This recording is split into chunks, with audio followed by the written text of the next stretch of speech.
Oke, baik, perkenalkan. Nama saya Dimas Kalangaji Wiguna dari UPJJ Jakarta 0449725555. Jadi di sini saya akan menjelaskan terkait tugas 2 mata kuliah pemrograman berbasis web. Jadi di sini di tugas 2 ditugaskan untuk membuat dua halaman, yaitu halaman stok bahan ajar dan juga halaman tracking delivery order, di mana halaman-halaman tersebut menggunakan Vue.js untuk bagian logiknya.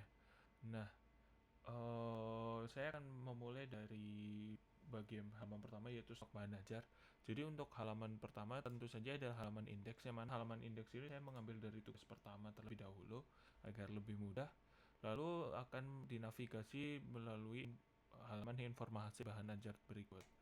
Nah, halaman stok bahan ajar ini memiliki beberapa logic di mana terdapat fungsi-fungsi untuk memfilter berdasarkan UT daerah, kategori, dan juga status.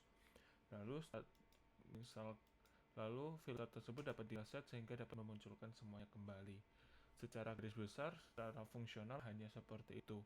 Lalu jika kita merujuk ke code yang digunakan, pertama ada stok HTML yang mana adalah basis untuk menampilkan datanya.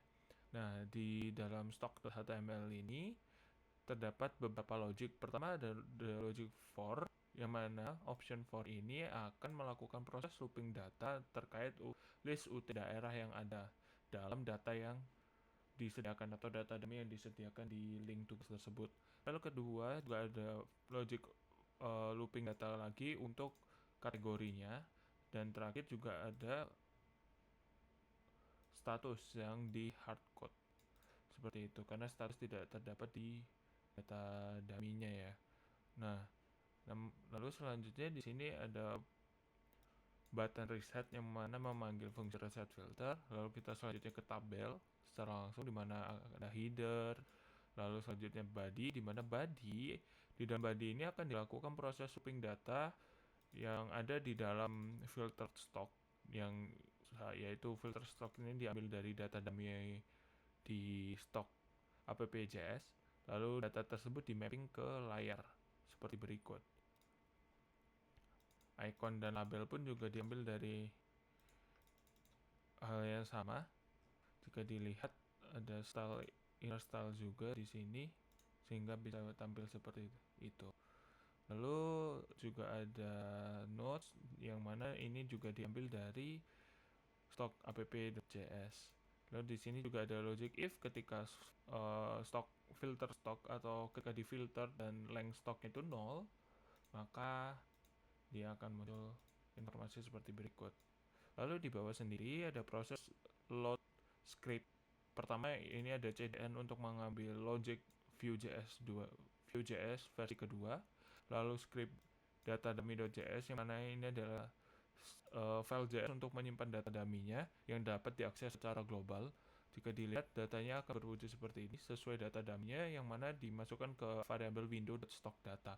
Fungsi Windows ini adalah fungsi yang digunakan agar data tersebut dapat digunakan oleh file Vue.js secara global. Seperti itu. Lalu kalau kita cek selanjutnya, terakhir ada import stok app.js untuk memanggil data dan juga logic yang ada. Jika dilihat di stok app.js, di sini ada inisiasi view baru, di mana yang ID-nya bernama stock. Kalau kita lihat di stock.html terdapat ID stock supaya bisa terkonek antara JS file dan HTML-nya juga. Lalu jika dilihat di sini ada datanya diambil dari Windows stock data lalu di mapping seperti berikut. Lalu ada computer di mana filter stock di mana filter stock ini akan berubah datanya ketika ada perubahan filter UPBJJ, kategori, dan status. Lalu terdapat beberapa metode, yaitu pertama metode reset filter di mana data UPBJJ, kategori, dan status itu akan diset menjadi string kosong. Lalu selanjutnya ada status class, status label, dan status icon, di mana ini hanya untuk tampilan di layar seperti ini ya. Oke. Selanjutnya kita akan lanjut ke bagian tracking. Nah, bagian tracking ini sesuai sesuai tugas 2 di mana akan melampirkan halaman tracking status pengiriman. Selain itu juga dapat menambahkan tracking baru gitu ya. Jika kita lihat di tracking deliver the order DO ini, kita juga bisa menambahkan, misal kita masukkan asal ekspedisi tipe reguler, paket bahan ajar 1. Paket bahan ajar ini didapatkan dari data dummy yang sama ya. Lalu tanggal kirimnya misalkan tanggal 10 11 2026. Jika kita tambahkan, maka akan tergenerate data DO baru, lalu akan terbentuk di bawah seperti berikut. Nah, jika kita lihat ke dalam file struktur filenya, hampir sama, dimana di sini ada binding modelnya juga ya, sama dengan yang ada di HTML, dimana ada beberapa model yang di binding, terutama di bagian filter. Jika di tracking ini terdapat di bagian name, input nama, ekspedisi, paket bahan ajar, dan tanggal kirim, sehingga nantinya bisa di mapping di bagian data tracking bawah. Nah, kalau kita balik lagi ke sini, jika dilihat ada beberapa proses mapping data dan proses looping data. Contoh yang di bagian ekspedisi untuk melooping data yang ada dari data dummy-nya, yaitu pilihan regular dan express. Lalu selanjutnya ada juga pilihan untuk selected paket. Sebentar. Tanggal kirim, selected paket, isi paket. Ini jika kita pilih paket bahan ajar, di sini akan dimunculkan isi dari paketnya. Nah, isi paket ini kan lebih dari satu data, makanya terdapat proses looping. Di sini juga ada proses logic if selected paket. Jika data paketnya dipilih, maka tampilan bawah sini akan muncul. Lalu selanjutnya ada binding data juga di sebelah sini, dan juga ada fungsi klik add DO di bagian tambah DO nih. Jadi ketika tombol ini diklik, dia akan memanggil fungsi add DO.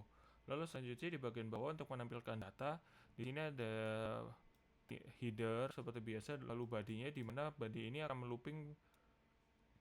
melooping data tracking, yang mana akan menampilkan kode, name, nama, ekspedisi, paket, dan tanggal kirim. Lalu juga totalnya.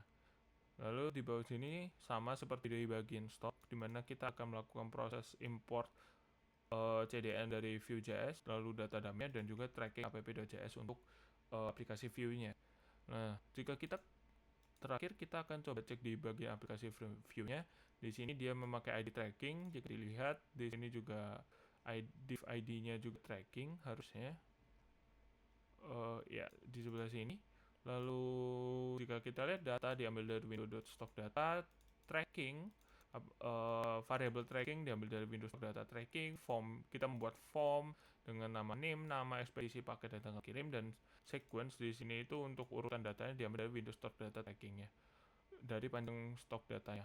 Lalu di sini ada fungsi bagian computer, di mana variabel selected paket akan berubah ketika ada data paket yang baru.